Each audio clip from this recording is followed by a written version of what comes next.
આજે નવી ઓફિસ કાર્યાલયનું જે ઉદ્ઘાટન કર્યું શું કહેશો?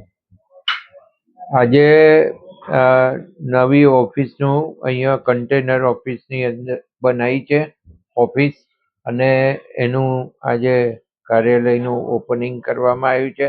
આજે ગણેશ ચતુર્થી છે. ગણેશ ભગવાન આપણી ઉપર સદાય કૃપામાન રહે અને આપણને સતત આશીર્વાદ આપતા રહે એવી શુભકામનાઓ આપું છું. અને ગણેશ ચતુર્થીના તહેવારો દરમિયાન આપણે ખૂબ શાંતિપૂર્વક આ બધા તહેવારો ઉજવીએ, અને તહેવારની અંદર વિસર્જન વખતે પણ આપણે ખૂબ ધ્યાન રાખી અને ગણેશજીનું વિસર્જન થાય અને આપણી જે આસ્થા ગણેશ ભગવાન ઉપર છે એનું જરાય ખંડિત ના થાય એ રીતના આખું વિસર્જન કરીએ.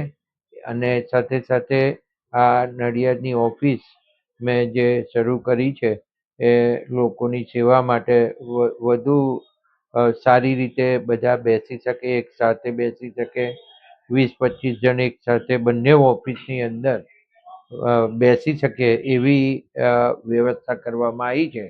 ને એના કારણે પબ્લિકને બહાર બેસવું ના પડે અને કોઈ મુશ્કેલી ના થાય એનું પણ ધ્યાન રાખવામાં આવ્યું છે. ને આમ તો મને ટેવ બહાર જ ખુલ્લામાં જ બેસી અને લોકોને સાંભળવાની છે, એટલે લોકો પણ હવે ટેવાઈ ગયા છે. અને જે કોઈ આવે એ હું બહાર જ બેઠો હોઉં એટલે જાહેર જનતાને કોઈ પણ જાતના જાતિ કે જ્ઞાતિના ભેદભાવ વગર હું સતત મળતો આવ્યો છું અને મળતો રહેવાનો છું.